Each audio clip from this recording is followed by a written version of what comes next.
हाँ जी, एक बार आज का टॉपिक स्टार्ट कर देते हैं,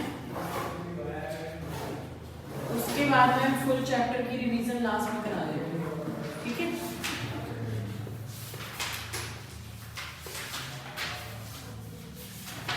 हाँ जी, तो आज हमने जो पढ़ना था, डिफरेंसेस हमने कितने कर लिए थे?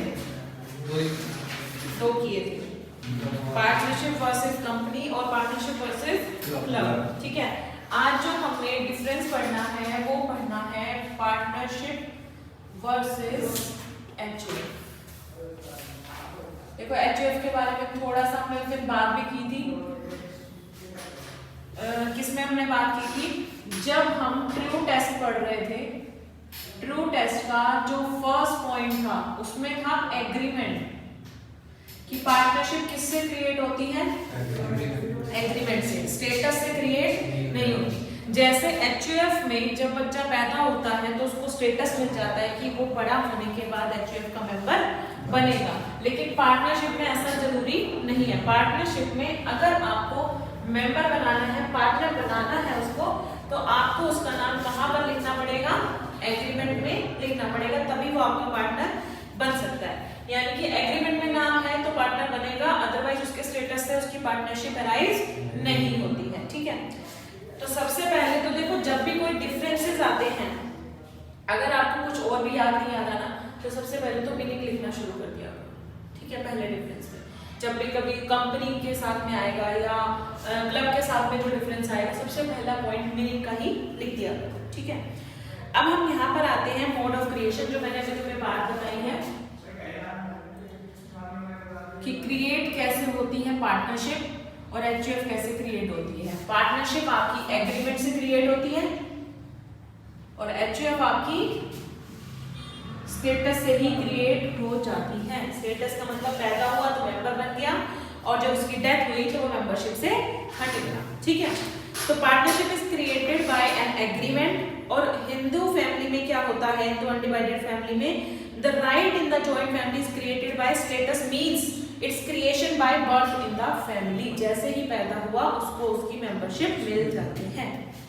उसके बाद डेथ ऑफ अ मेंबर, यहाँ पर पार्टनरशिप में अगर डेथ हो जाए किसी पार्टनर की तो क्या करना पड़ता है? हमको बंद करना पड़ता है ना। देखो वो एक एक्सेप्शनल है कि आप मतलब एक पार्टनर की डेथ हो जाती है, उसके अलावा जो रिमेनिंग पार्टनर होते हैं, अगर वो चाहे तो वो बिजनेस को कंटिन्यू रख सकते हैं, लेकिन उसके लिए उनको अपनी पुरानी पार्टनरशिप डेट को क्या करना पड़ेगा?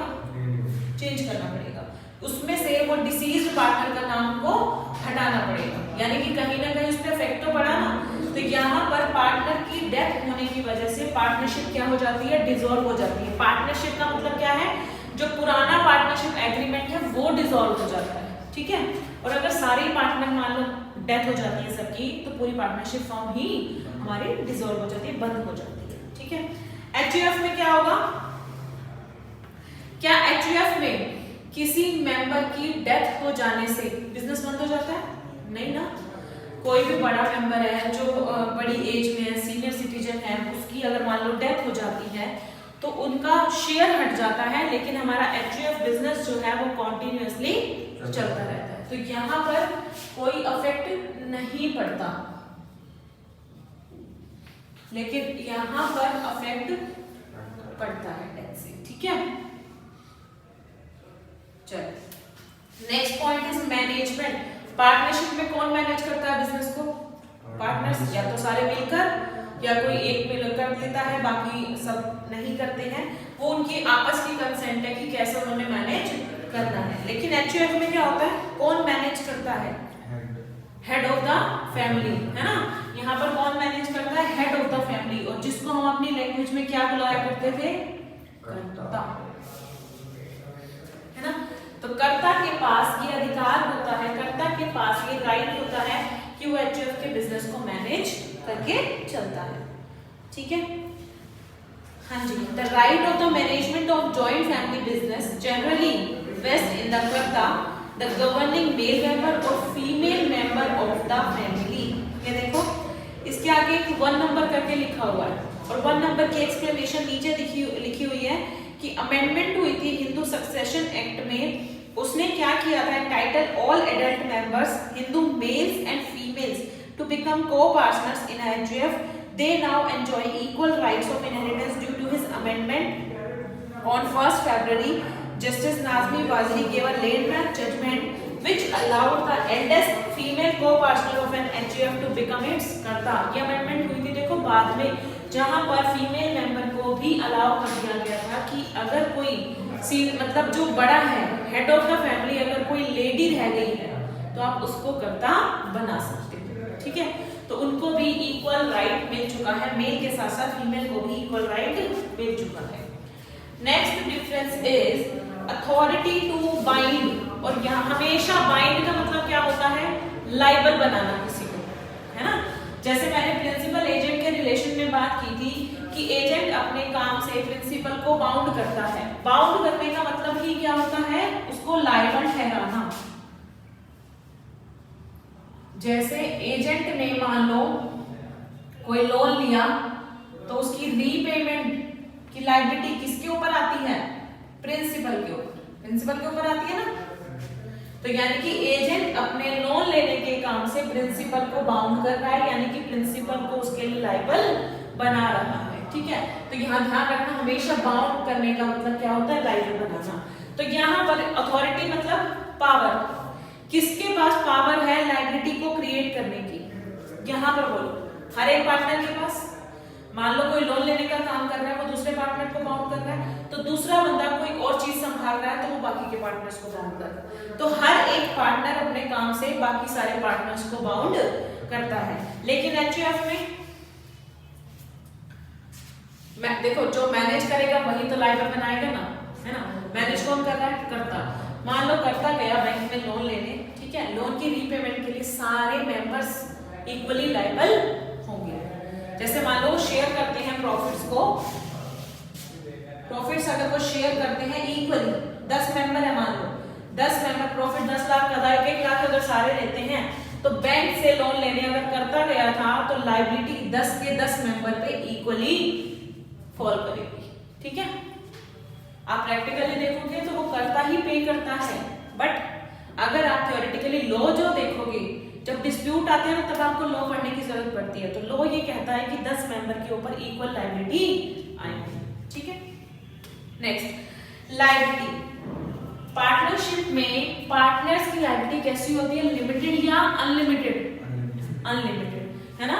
आपको फर्म का पैसा चुकाना पड़ेगा अगर लिया है तो, चाहे आपको उसके लिए अपनी पर्सनल एसेट्स को ही क्यों ना बेचना पड़े। लेकिन एचयूएफ में किसकी अनलिमिटेड और किसकी लिमिटेड?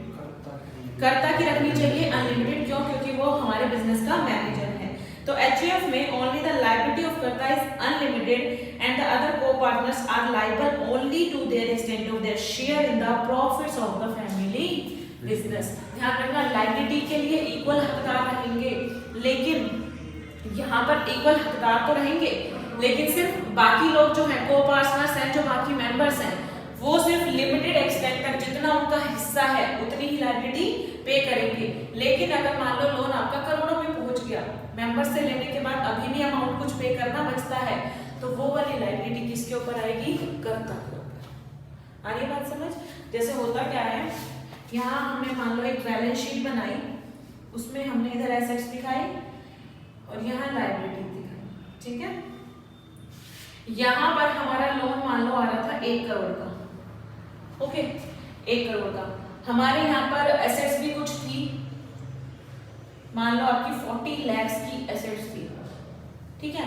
इन एसेट्स को हमने बेच दिया, यहाँ जितनी भी एसेट्स आ रही थी उन सबको हमने बेच दिया, वहां से हमारे को 40 लाख रुपए रिसीव हुए, क्लियर।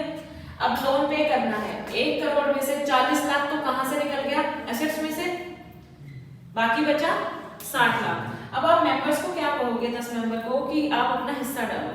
अब मान लो हर एक मेंबर का जो हिस्सा था वो 5-5 लाख का था, ठीक है। 5-5 लाख करके अगर 10 मेंबर्स लेके आते हैं 50 लाख, अभी भी कितना बच गया लोन हमारा? 10 लाख। अब ये जो 10 लाख की लायबिलिटी है, कर्ता अपना हिस्सेदारी यहाँ पे भी दे चुका था, ठीक है, बाकी के मेंबर्स भी दे चुके थे, लेकिन लोन अभी भी जो रीपेमेंट के लिए बच गया है, ये लायबिलिटी आप किसके ऊपर डालोगे? कर्ता के ऊपर। इसी को ही तो बोलते हैं हम अनलिमिटेड। भाई अपना हिस्सा देने के बाद भी अभी कोई कर्जा बच जाता है तो अपने आप से कहीं से भी वो लेकर आएगा। ठीक है, नेक्स्ट आता है calling for accounts on closure. जब भी आप बंद करोगे अपनी फर्म को तो आपके अकाउंट्स को चेक करने के लिए कोई भी आपके ऊपर केस कर सकता है। जैसे मान लो आपने कुछ गलत काम किया था और कोर्ट ने ये ऑर्डर दिया था कि आपकी फर्म को बंद किया जाए, तो कोर्ट ऐसे सिर्फ बंद नहीं करवा देती, सबसे पहले आपके अकाउंट्स को भी चेक करती है, भाई किससे पैसा ले रखा है, किसको कितना देना है, किससे कितना लेना है, वो सब चेक करती है। ठीक है, A partner can bring a suit against the firm for accounts provided he also seeks the dissolution of the firm. Partner कई बार केस कर सकता है, क्यों?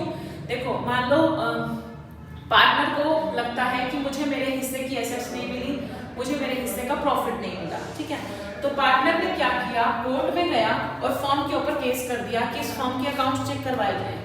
भाई इन्होंने कुछ ना कुछ अकाउंटेंट ने यहाँ पर गलत काम किया है जिसकी वजह से मेरा हिस्सा उसमें से कम आ रहा है। ठीक है, तो यस पार्टनर केस कर सकता है फर्म के ऊपर, लेकिन डिसोल्यूशन के ही टाइम पर, जब फर्म बंद होने जा रही है।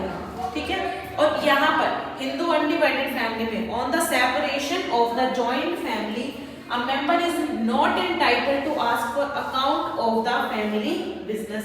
जब भी हमारी हिंदू अनडिवाइडेड फैमिली का सेपरेशन हो रहा होता है, सबको बराबर का हिस्सा मिल रहा होता है, जब वो खत्म हो रहा होता है जॉइंट बिजनेस, तो मेंबर इज नॉट एंटाइटल्ड, उसको ये हक नहीं दिया जाता कि वो अकाउंट्स को चेक करवा सके।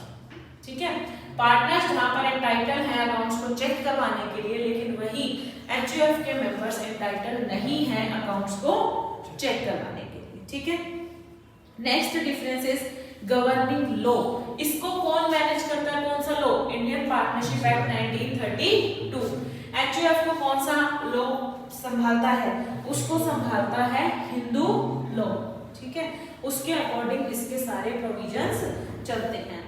माइनर्स कैपेसिटी, देखो माइनर की क्या पोजीशन होती है पार्टनरशिप में? एक ही बात पता है हमको कि माइनर पार्टनर नहीं बन सकता, लेकिन वो बेनिफिट्स के लिए एंटर कर सकता है। ये बात लिख ली है आपने सिर्फ यहाँ पर। और माइनर की सिचुएशन यहाँ पर क्या होती है, क्या यहाँ पर मेंबर बनने के लिए उसको मेजॉरिटी का वेट करने की जरूरत है? नहीं।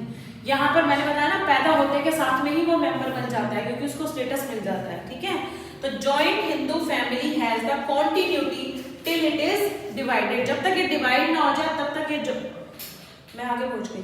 इन Hindu undivided family business minor जो है वो मेंबर कब से बन जाता है? By the incidence of birth, जन्म लेते के साथ ही। He does not have to wait for attaining majority। उसको अपने 18 साल होने का वेट नहीं करना पड़ता। ठीक है, कॉन्टिन्यूटी, पार्टनरशिप कब तक चलती रहती है?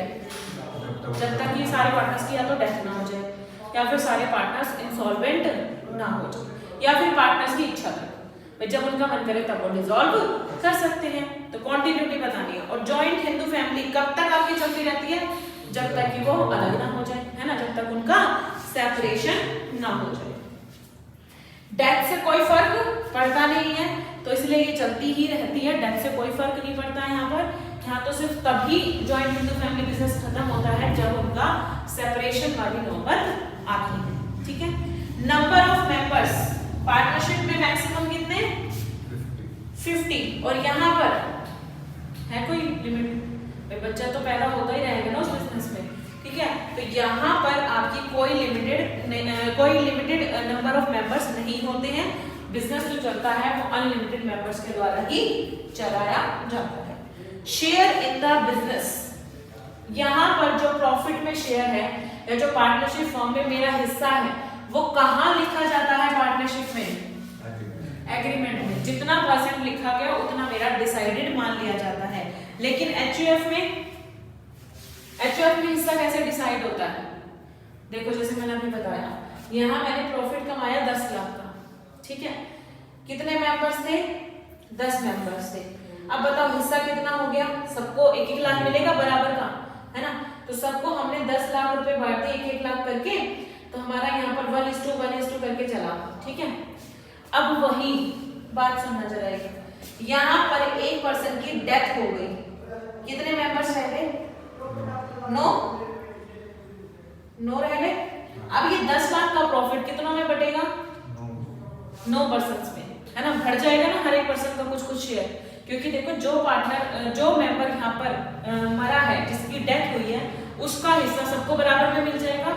यानी कि आपको यहाँ से ये पता लग रहा है कि किसी की डेथ होने से हमारा हिस्सा बढ़ जाता है, लेकिन किसी नए मेंबर के आने से हमारा हिस्सा घट जाएगा। कैसे देखो, अब मान लो ये 10 मेंबर में से एक को हमने मारा था तो 9 बचे थे, तो 10 लाख को जब आप 9 में बांटोगे तो 1 पॉइंट समथिंग आएगा, यानी कि इंक्रीज हुआ हमारा शेयर। लेकिन वहीं 10 लाख को आपने बांटना है कितने मेंबर्स में? 11 मेंबर्स में, ठीक है। तो आपका लेस देन 1 लाख का अमाउंट ये आ जाएगा। समझ रहे हो? देखो जितने ज्यादा मेंबर बढ़ते जाएंगे हिस्सेदारी कम होती जाएगी, और जितने ज्यादा मेंबर घटते जाएंगे हिस्सेदारी मेरी बढ़ती जाएगी। तो यहाँ पर आपका शेयरिंग कैसे डिसाइड होती है? डेथ से या फिर बर्थ से, ठीक है ना। इधर एग्रीमेंट से डिसाइड होती है और एचयूएफ में डेथ और बर्थ से डिसाइड होता है आपका हिस्सा, ठीक है। In HUF no co-partner has a definite share, his interest is a fluctuating one. यहाँ पर कोई डेफिनेट शेयर नहीं है कि हमने फिक्स कर दिया 10% मेरे को प्रॉफिट मिलेगा, नहीं। जितने मेंबर है बराबर बढ़ता है, फ्लक्चुएट होता रहता है। बर्थ से हमारा शेयर कम हो जाता है और डेथ से हमारा शेयर बढ़ जाता है। It is capable of being enlarge, बड़ा हो जाएगा by death in the family और diminished by birth in the family. हिस्सा हमारा एनलार्ज हो जाएगा डेथ से और डिमिनिश हो जाएगा बर्थ से। ये बात समझ में आती है? पूरा डिफरेंस क्लियर हुआ है? कोई दिक्कत तो नहीं है? चलो अब हम इसके बाद बढ़ते हैं नेक्स्ट डिफरेंस पे, जो कि है हमारा पार्टनरशिप और को ओनरशिप के बीच में। को ओनरशिप क्या होती है? को का मतलब क्या होता है? CO क्या होता है? Second number. हाँ, मतलब जहां पर कहीं ना कहीं 2 लोग इन्वॉल्व हैं, ऐसा ही है ना। को ओनरशिप मालिकाना हक में एक तरीके से मेरा जुड़ाव वाला हिस्सा। को ओनरशिप मालिकाना हक तो है, लेकिन को ओनरशिप में 2 लोगों का एक ही चीज में बराबर की हिस्सेदारी होना।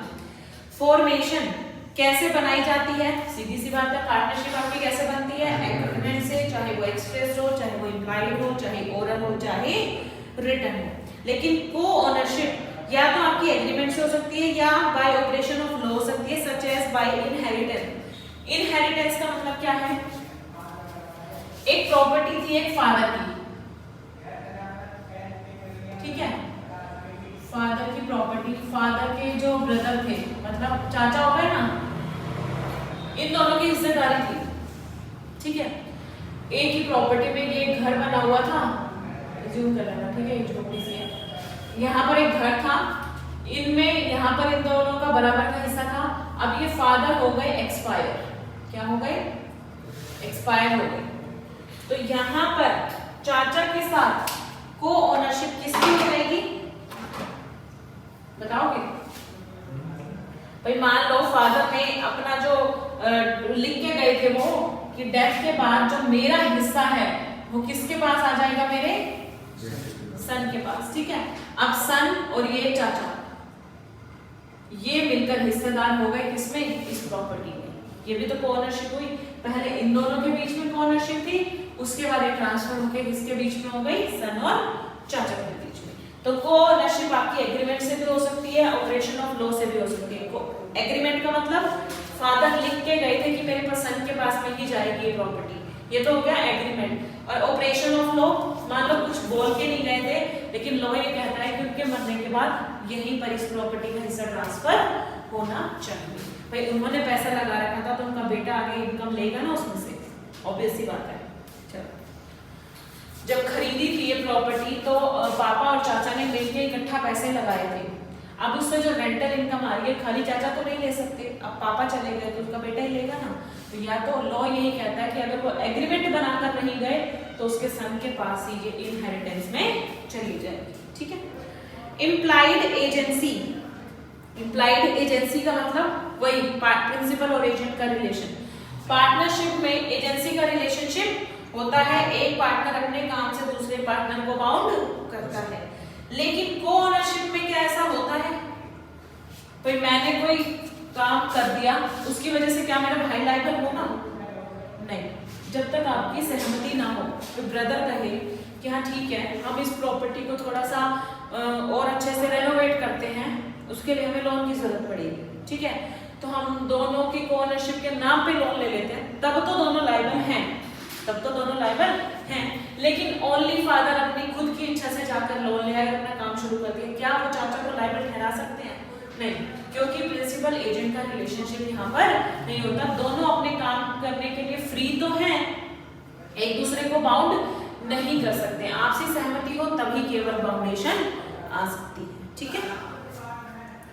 Nature of interest, nature of interest का मतलब यहां पर आपका पार्टनरशिप में प्रॉफिट और लॉस दोनों की ही शेयरिंग करनी पड़ेगी आपको, प्रॉफिट एंड लॉस।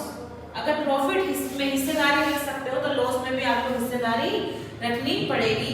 लेकिन को ownership does not necessarily involve sharing of profit and losses. को ओनरशिप, मान लो प्रॉपर्टी में मैंने पैसा लगा कर रख दिया था, लेकिन इससे जो आने वाली इनकम है, क्योंकि क्या हुआ, पापा ने कहा कि चाचा की फाइनेंशियल कंडीशन थोड़ी अच्छी नहीं है, तो मैं तेरे साथ प्रॉपर्टी में पैसा तो लगा देता हूँ, मालिकाना हक मेरे पास रहेगा, लेकिन इस प्रॉपर्टी से आने वाली रेंटल इनकम आप ही रख लेना, मुझे नहीं चाहिए। हो सकता है ना ऐसा, जरूरी तो नहीं है कि लेना ही लेना हिस्सा, अगर आप देना चाहो तो उसी को दे सकते हो, तो जरूरी नहीं है को ओनरशिप में प्रॉफिट एंड लॉस की शेयरिंग हो ही हो, नहीं भी हो सकती। क्लियर?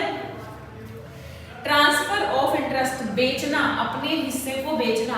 पार्टनरशिप में अगर कोई पार्टनर अपने हिस्से को किसी आउटसाइडर को बेचना चाहता है तो पहले उसको बाकी के पार्टनर से कंसेंट लेनी पड़ती है।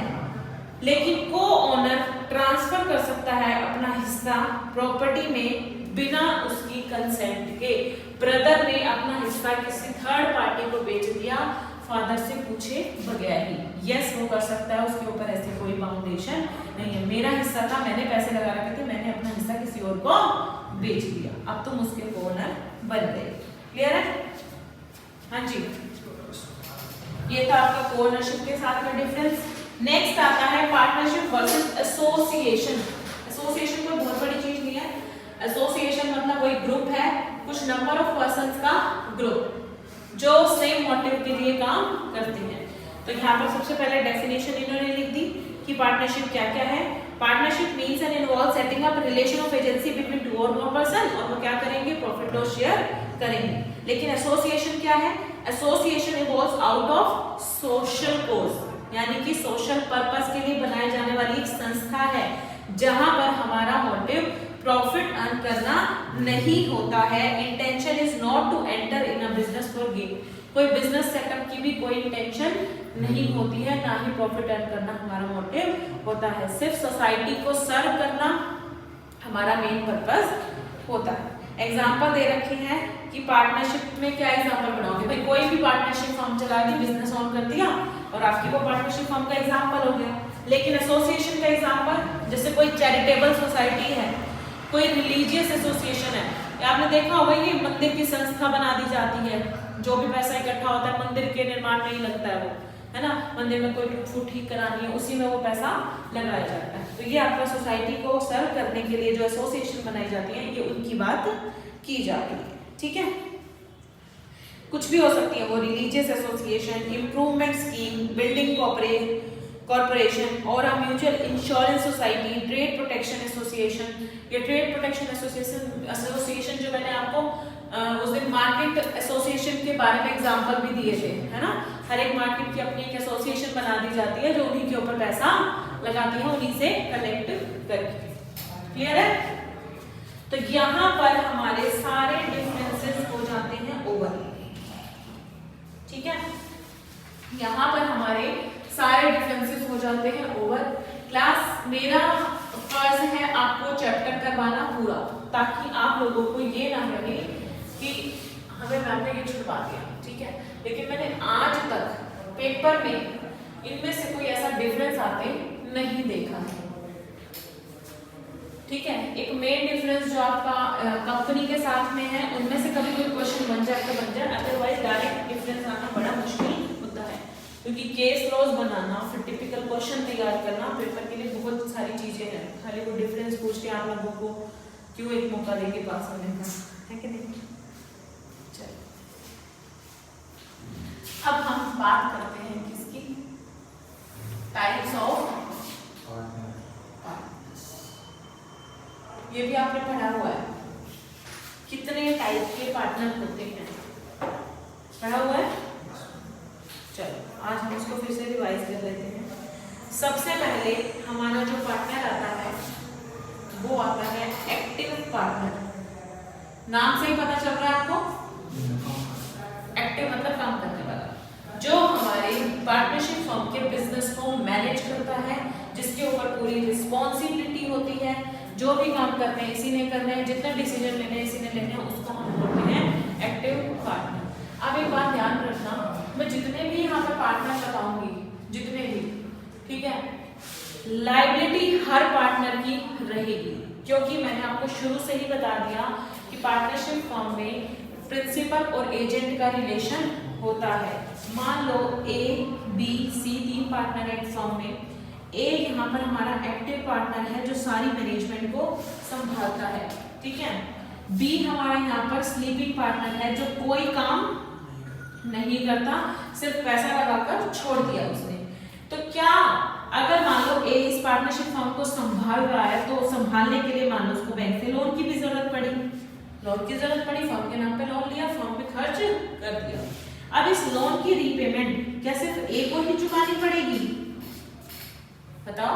नहीं, ये तो भाई एक तो मैनेज कर रहा है, ऊपर से लायबिलिटी भी क्या अपने ऊपर लेगा? नहीं, रीपेमेंट की लायबिलिटी किसके ऊपर आएगी? ए प्लस बी प्लस सी, तीनों के ऊपर बराबर आएगी, भले ही बी कोई काम ना करे। भाई फर्म में हिस्सेदारी है, फर्म का बिजनेस चलेगा तो पैसा भी लगेगा, तो लोन भी दिया जाएगा, रीपेमेंट की लायबिलिटी भी हम आपके ऊपर डालेंगे। आइए बात समझ। हम ऐसे इनसे पैसे मांगने नहीं जाते कि हाँ लोन रीपे करना है मुझे पैसे दो। हम क्या करते हैं, वो कैपिटल अकाउंट बनाते थे ना पार्टनर्स का, कुछ इस तरीके से बनता था। यहाँ पर्टिकुलर्स लिख लेते थे हम, फिर यहाँ पर ए बी और सी है ना, फिर यहाँ पर पर्टिकुलर ए बी और सी, फिर हम यहाँ पर उसकी क्रेडिट साइड पे वो चीजें लिखते थे जो उसमें ऐड ऑन होनी है, प्रॉफिट, सैलरी, रेम्युनरेशन, जो भी उसको कुछ मिल रहा है। और हम डेबिट साइड में क्या ले लेते थे, जो उसकी कैपिटल में से कट करना है हमको, जैसे हमारा इंटरेस्ट ऑन ड्राइंग यहीं पे आया जाता था ना, ड्राइंग पे इंटरेस्ट चार्ज कर रही है फर्म, तो डेबिट साइड में लेते थे। तो यहाँ पर ऐसे ही जो लोन में हिस्सेदारी है वो भी यहीं से ही रिड्यूस हो जाती है, ऑटोमेटिकली उसका शेयर कम कर दिया ना हमने उस अमाउंट से। तो ये तरीका है लायबिलिटी को बी के ऊपर भी डालने का, ठीक है।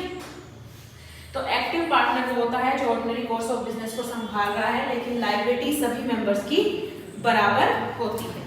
उसके बाद आता है स्लीपिंग पार्टनर। स्लीपिंग पार्टनर का दूसरा नाम होता है dormant partner.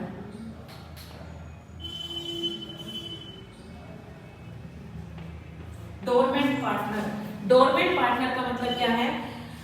Sleeping partner they share profit and losses, वो प्रॉफिट और लॉस में हिस्सेदारी तो रखता है लेकिन एक्टिवली पार्टिसिपेट नहीं करता है, ठीक है। लेकिन देखो इसमें ये लाइन हर जगह मिलेगी आपको, liable to third party for all act of the firm. Firm के द्वारा किए जाने वाले हर काम के लिए वो थर्ड पार्टी को लायबल रहेगा। थर्ड पार्टी हमारे केस में यहाँ पर बैंक थी, जो बैंक से हमने लोन लिया उसके लिए देखो पूरी फर्म लायबल है ना, तो फर्म के काम के लिए वो भी स्लीपिंग पार्टनर भी लायबल रहेगा। एक्टिव पार्टनर तो रहेगा ही रहेगा, साथ में स्लीपिंग पार्टनर भी लायबल रहेगा। लेकिन एक बात सुनो, अगर देखो ये एक्टिव पार्टनर है, ये हमारी फर्म को छोड़ के जाना चाहता है, ठीक है। अब ऐसा भी तो हो सकता है ना, मान लो ए जो है वो बड़ा जाना माना बंदा था, उसको पता था कि मैं अगर बैंक से लोन अप्लाई करने जाऊंगा तो बैंक मुझे इजीली लोन प्रोवाइड कर देगा बजाय इन दोनों के जाने के, ठीक है। बी तो देखो वैसे स्लीपिंग पार्टनर है, जाएगा ही नहीं। सी को मान लो भेजना चाहते तो सी को लोन नहीं मिल पाएगा, इसलिए ए अपने थोड़े नाम का फायदा उठा के बैंक पे गया और वहां से लोन ले आया। ए की जान पहचान थी, ठीक है, और बैंक ने ए को जानते हुए लोन भी प्रोवाइड कर दिया। अब हुआ क्या, अब ए यहाँ से क्या लेना चाहता है, रिटायरमेंट लेना चाहता है इस फर्म से, ठीक है। अब एक बात बताओ, अगर ये रिटायरमेंट लेना चाहता है तो इसको सारी जगह पर बताने की जरूरत है या नहीं है? कहने का मतलब मैं यहाँ से रिटायर होना चाहता हूँ फर्म से, मैं छोड़ के जाना चाहता हूँ और मैं जा रहा हूँ, एक नोटिस देने की जरूरत है या नहीं है इसको? यस है, क्योंकि देखो ऐसा हो सकता है ना, मान लो एक बार तो बैंक से लोन लेने गया था ए, तो बैंक को पता चल गया कि ए इस फर्म में काम करता है तो मैंने ए को लोन देना है। अगली बार मान लो लोन लेने गया कौन? सी, और सी गया, इसने कहा कि आप ए को जानते हो ना, मैं उन्हीं की फर्म से आया हूँ तो मुझे लोन दे दीजिए। मान लो बैंक ने लोन इसको दे दिया और बाद में अगर बैंक को पता चलता है कि भाई हमें तो पता ही नहीं था कि ए वहां पर पार्टनर ही नहीं है, काम ही नहीं करता, अब तो रिटायरमेंट ले चुका है, तो बैंक कहीं ना कहीं उस चीज के लिए खराब हो सकता है, काम हमारा यहाँ पर खराब हो सकता है। मान लो कभी रीपेमेंट में दिक्कत कर दी इन्होंने और उस टाइम बैंक ये कह सकता है कि हमें तो उसके रिटायरमेंट के बारे में पता नहीं था, अगर पता होता तो हम आपकी फर्म को लोन ही नहीं देते। ठीक है, तो एक एक्टिव पार्टनर के फर्म में होने से और ना होने से फर्म को फर्क पड़ता है, इसीलिए इसको रिटायरमेंट लेने के बाद पब्लिक नोटिस निकालना जरूरी होता है ताकि लोगों को पता चल जाए कि इस फर्म से ए जो है वो आउट हो गया है। अब मुझे जरा बताना है, ये जो बी स्लीपिंग पार्टनर है, क्या इसको पब्लिक नोटिस निकालने की जरूरत है? बेचारा वैसे ही सोया हुआ है, इसके बारे में वैसे ही किसी को नहीं पता कि ये फर्म में पार्टनर भी है, ये तो एग्रीमेंट में इन्हीं को पता है ना कि बी भी एक पार्टनर है। लोगों को तो बी के बारे में वैसे ही नहीं पता कि यहाँ पर पार्टनर है, तो उसके जाने की खबर सुन के भी उनको क्या फर्क पड़ेगा। ठीक है, तो एक स्लीपिंग पार्टनर को पब्लिक नोटिस निकालने की जरूरत नहीं होती है। ठीक है, they are however not required to give public notice of their retirement from the firm। देखो तुम्हें अभी ऐसा लग रहा होगा कि मैम नोटिस देने की जरूरत ही क्या है, फर्म से कोई आ जाए, लोगों को क्या फर्क पड़ता है? फर्क पड़ता है। कई क्रेडिटर्स हम लोगों को पैसा उधार देते हैं या फिर माल उधार पर इसी शर्त पर देते हैं क्योंकि वो बंदा यहाँ पर काम करता है और उस बंदे पे एक श्योरिटी होती है कि हाँ ये अगर है तो मेरे पैसे वापस आ जाएंगे, और अगर उसी को ना पता चले कि हाँ ये बंदा छोड़ के जा चुका है तो कहीं ना कहीं गलत इम्पैक्ट पड़ सकता है। ठीक है ना, नेक्स्ट आता है आपका नॉमिनल पार्टनर।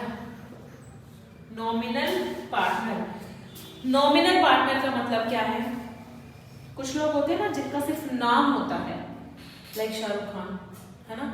मान लो हमारी कोई फर्म थी ABC एंड कंपनी, ठीक है, हम अपनी फर्म को ना थोड़ा सा अच्छा उसका नाम करना चाहते थे। कैसे हो?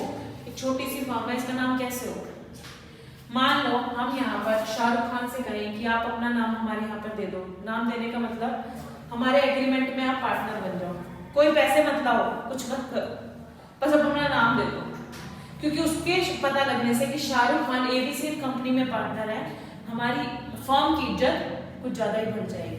तो इन लोगों को हम बोलते हैं नॉमिनल पार्टनर। ठीक है, a person who lends his name to the firm, lends मतलब अपना नाम देना, without having any real interest, उसका कोई हमारी फर्म में इंटरेस्ट नहीं है। देखो शाहरुख खान क्या करेगा हमारी पार्टनरशिप फर्म में?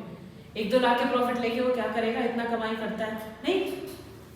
It is called nominal partner. He is not entitled to share the profits of the firm, ना तो वो फर्म के प्रॉफिट में इंटरेस्टेड होगा तो उसको शेयर नहीं मिलेगा, ना ही वो इन्वेस्ट करेगा फर्म में, ना ही वो बिजनेस की मैनेजमेंट में पार्टिसिपेट करेगा। लेकिन एक लाइन देखना जो हाँ में है वो क्या है कि वो थर्ड पार्टी को लायबल रहेगा ही रहेगा। मान लो बैंक से लोन लिया इसने, तो लोन के लिए रीपेमेंट की लायबिलिटी शाहरुख खान की भी अराइज होगी। मैंने आपको शुरू से बताया कि थर्ड पार्टी पे जो लायबिलिटी अराइज होनी है वो सारे पार्टनर्स की इक्वली होगी ही होगी, चाहे वो कैसा भी पार्टनर क्यों ना हो। ठीक है, ये समझना, सबके फीचर्स अलग अलग है पार्टनर्स के।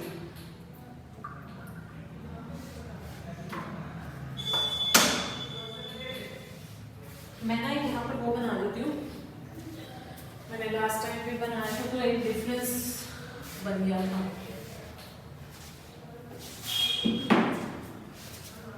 एक तरीके से यहाँ पर एक बेसिस तैयार कर देते हैं। वो बेसिस क्या है? देखो, active participation in management. First point बताओ, एक्टिव पार्टनर करता है? यस करता है। स्लीपिंग पार्टनर करता है? नहीं करता। नॉमिनल पार्टनर करता है? नहीं करता। ठीक है, पहला हो गया हमारा ये पॉइंट। दूसरा पॉइंट हमारा क्या हुआ?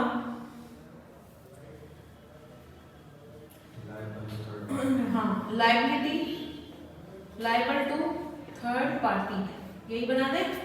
एक्टिव पार्टनर होता है, स्लीपिंग भी होता है और नॉमिनल भी होता है। ठीक है, यहाँ से एक डिफरेंस अराइज हो जाता है।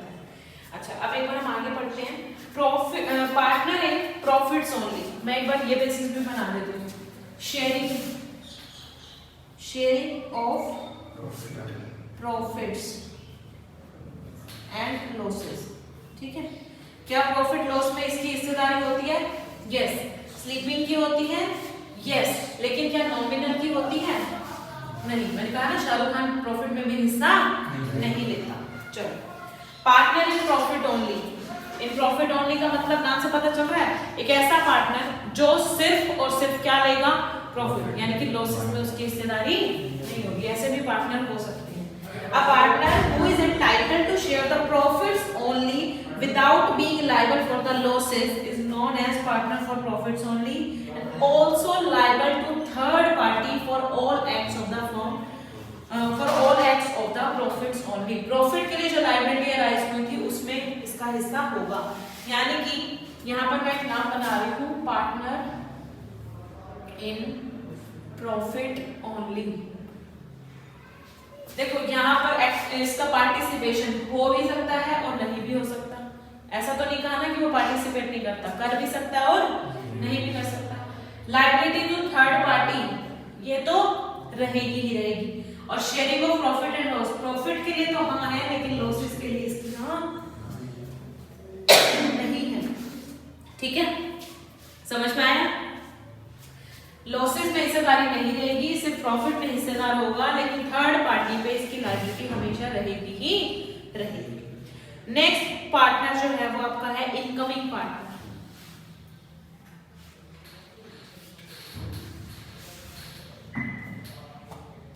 इनकमिंग पार्टनर वैसे ना टाइप्स ऑफ पार्टनर में आना ही नहीं चाहिए था,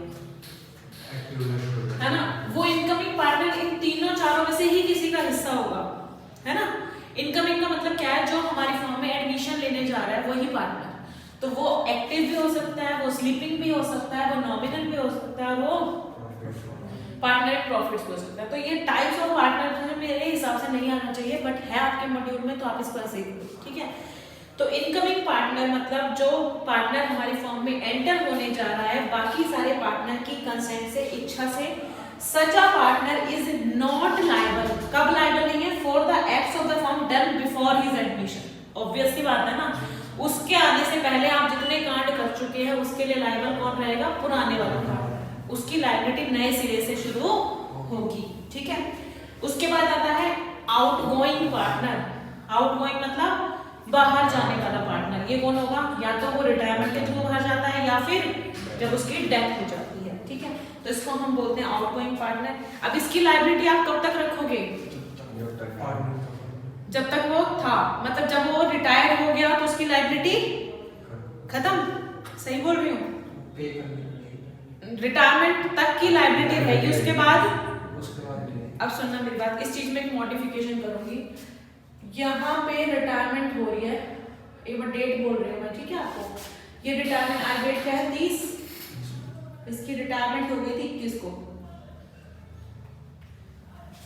ठीक है, तो इसकी लायबिलिटी कहाँ तक रहेगी? 21 दिसंबर तक। लेकिन इसने, मैंने भी आपको नोटिस की बात की थी एक, इसने पब्लिक नोटिस दिया कब? 29 दिसंबर को। और इस बीच 25 दिसंबर को हमने एक बैंक से लोन भी लिया था। अब मुझे जरा बताओ, इस लोन में रीपेमेंट की लायबिलिटी इस आउटगोइंग पार्टनर की रहेगी या नहीं रहेगी? समझ में आती है बात? इस चीज पे जोर देने के लिए ही इन्होंने ये पॉइंट रखा कि भाई ना, कई पार्टनर सोचते हैं कि मैं रिटायर हो जाता हूँ, नोटिस नहीं देता। भाई क्यों नहीं देता? जब हमने कहा है कि एक्टिव पार्टनर को नोटिस देना जरूरी है तो आपको देना पड़ेगा। इसलिए हमने बाउंडेशन क्या रख दी कि जब तक नोटिस नहीं दोगे ना, आपकी लायबिलिटी चलती रहेगी। अब पार्टनर को लालच आएगा ना, मुझे अपनी अगर लायबिलिटी को खत्म करना है तो मुझे पब्लिक नोटिस इशू करना पड़ेगा। नहीं तो फंस जाएगा ना। देखो 21 को रिटायर होने के बाद भी 25 दिसंबर वाले लोन में ये लायबल हो जाएगा अगर इसने नोटिस 29 को दिया होगा तो यानी कि लाइन क्या होनी चाहिए कि ये such a partner remain liable to third party for all acts of the firm until, कब तक, जब तक कि public notice is given of his retirement. आती है बात समझ? चलो अब जो लास्ट हमारा इंपॉर्टेंट पार्टनर है वो जरा सुन लो। पार्टनर बाय होल्डिंग आउट, जिसको हम बोलते हैं पार्टनर बाय एस्टॉपल। देखो ये क्या होता है, एक एग्जांपल सुनना। पार्टनर बाय होल्डिंग आउट मतलब जो अपने कहने से ही पार्टनर बन गया जबकि पार्टनर था नहीं। क्या हुआ, यही फॉर्म उठाते हैं हम अपनी ABC, A, B और C, ये 3 पार्टनर थे हमारी फर्म में और एक X नाम का बंदा था जो हमारी फर्म का क्या था, मैनेजर। क्या था, मैनेजर। अब इस मैनेजर की ना बैंक में बड़ी पहुंच थी, मतलब बैंक के लोग इसको अच्छे से जानते थे, ठीक है। ABC फर्म को लोन की जरूरत पड़ी, इन्होंने X को कहा कि मैनेजर भाई लोन अरेंज करवाना, हमें पैसे की जरूरत है, हमें तो कोई ऐसे नई फर्म को लोन देगा नहीं, तो हमारे फर्म का मैनेजर है, तेरा नाम सुन के बैंक लोन दे देगा।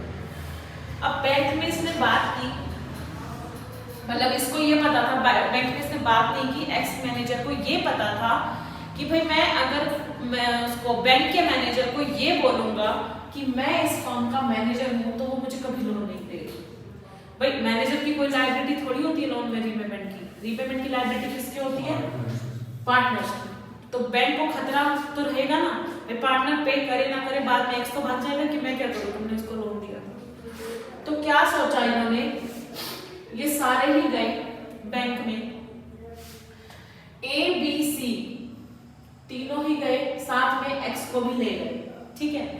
बैंक के मैनेजर को इन्होंने कहा कि एक्स हमारा क्या है, पार्टनर है। क्या कहा है इन्होंने कि एक्स हमारा पार्टनर है। जब ABC ये बात बोल रहे थे तब एक्स चुप रहा।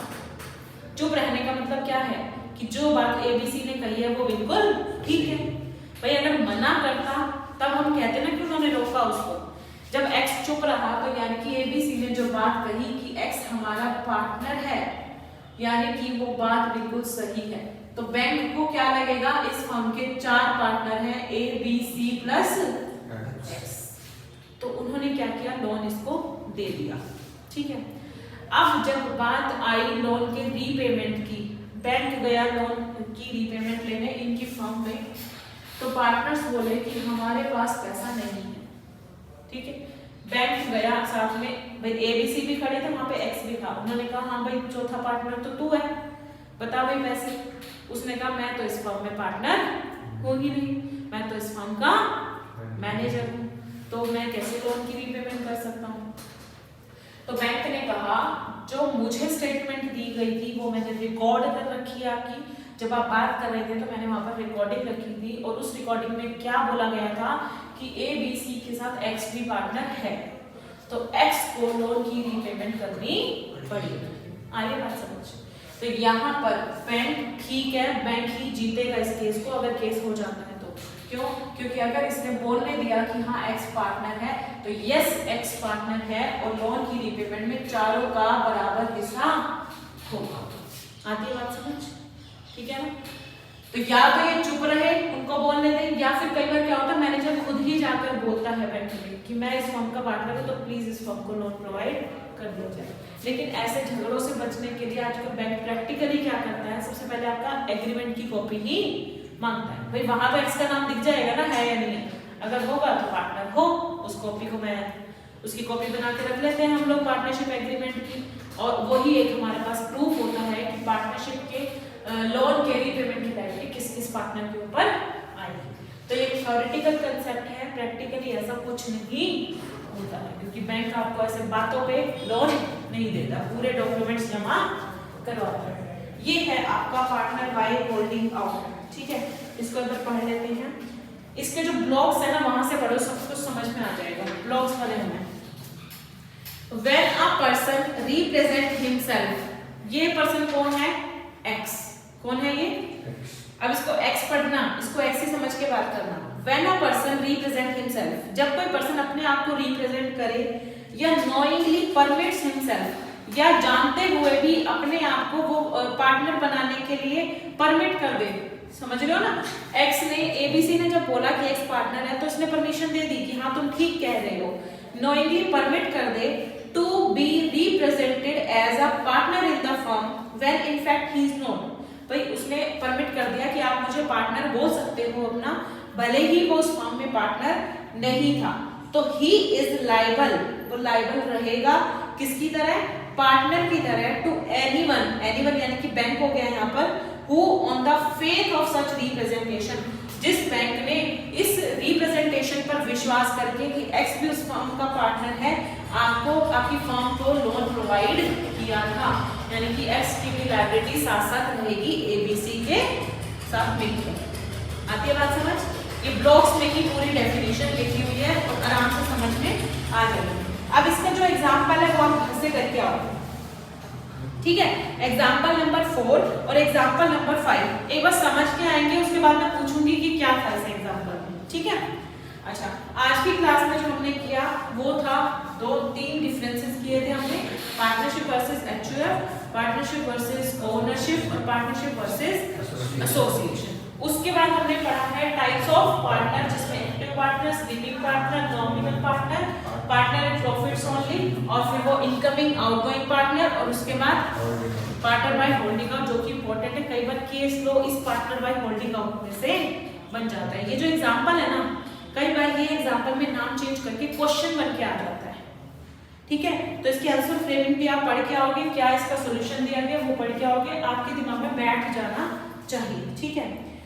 कल की क्लास में हमने किया था पार्टनरशिप डीड के बारे में कि क्या क्या लिखना है आपको, जिसमें मैंने बताया था फर्म का नाम, फर्म का nature and place of business, partners का नाम, उनका एड्रेस, ठीक है?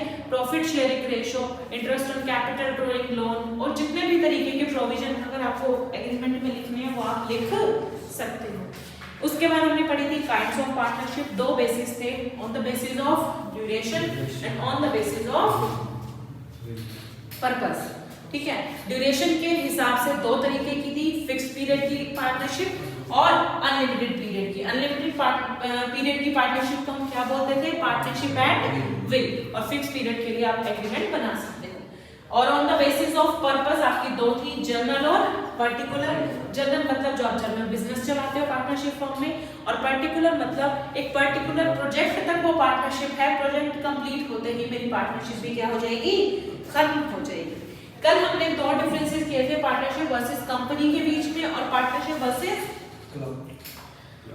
क्लब के बीच में, जो कि दोनों डिफरेंसेस आई थिंक आपको क्लियर हैं, उनको रिवाइज मैं नहीं करा रही हूँ। इसके बाद हमने पढ़ा था ट्रू टेस्ट। ट्रू टेस्ट में हमारे 3 एलिमेंट्स थे, उन्हीं एलिमेंट्स में से हमने 3 ट्रू टेस्ट में डाले थे। सबसे पहला एग्रीमेंट, दूसरा आपका शेयरिंग ऑफ प्रॉफिट्स, तीसरा था एजेंसी। आपका एग्रीमेंट में था कि पार्टनरशिप फॉर्म में एग्रीमेंट का होना जरूरी है, अगर एग्रीमेंट नहीं है तो पार्टनरशिप फॉर्म एग्जिस्ट नहीं करती। ये आपका पहला टेस्ट था। फिर उसके बाद शेयरिंग ऑफ प्रॉफिट। अब आपको खाली शेयरिंग ही नहीं देखनी कि हाँ प्रॉफिट शेयर हो रहा है तो पार्टनरशिप है, नो, आपको देखना कैसे प्रॉफिट शेयरिंग हो रही है। अब हम एम्प्लॉइज को पैसा देते हैं, सैलरी देते हैं, वो भी तो प्रॉफिट की शेयरिंग है, तो क्या एम्प्लॉइज हमारे पार्टनर बन जाएंगे? नो, वो पार्टनरशिप नहीं है। आपने किसी डिसीज्ड पार्टनर की वाइफ को उसका हिस्सा दिया तो वाइफ क्या पार्टनर बन जाएगी? नो, वो भी शेयरिंग है बट पार्टनरशिप उनके बीच में नहीं है। ऐसे बहुत सारे मैंने और भी एग्जांपल लिए थे। उसके बाद आता था एजेंसी। एजेंसी मतलब वही कि एक पार्टनर अपने काम से सारी फर्म को यानी कि बाकी के पार्टनर्स को भी बाउंड करता है, ठीक है? उससे पहले हमने पढ़े थे एलिमेंट्स, जो कि हमारे डेफिनेशन से आए थे। 5 एलिमेंट्स थे, 2 or more persons, second one is agreement, third one is sharing of profit and losses, fourth one is business and fifth one is carried on by all any of them acting for all, जिसको हम बोलते हैं principal agent relationship. ये था हमारा पूरा chapter, ठीक है? इस चैप्टर को आज हम ओवर कर चुके हैं। अब घर जाके आपने इस पूरे फुल चैप्टर को क्या करना है, रिवाइज करना है।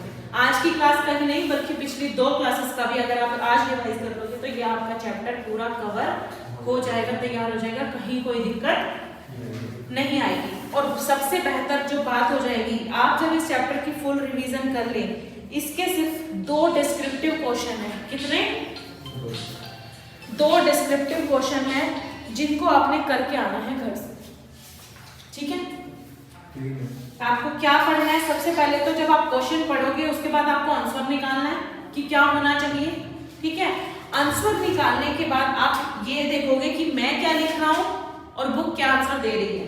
देखना उनका तरीका देखना कि वो किस तरीके से आंसर लिख रहे हैं। दो ही है ना आपकी बुक में, या ज्यादा क्वेश्चन है?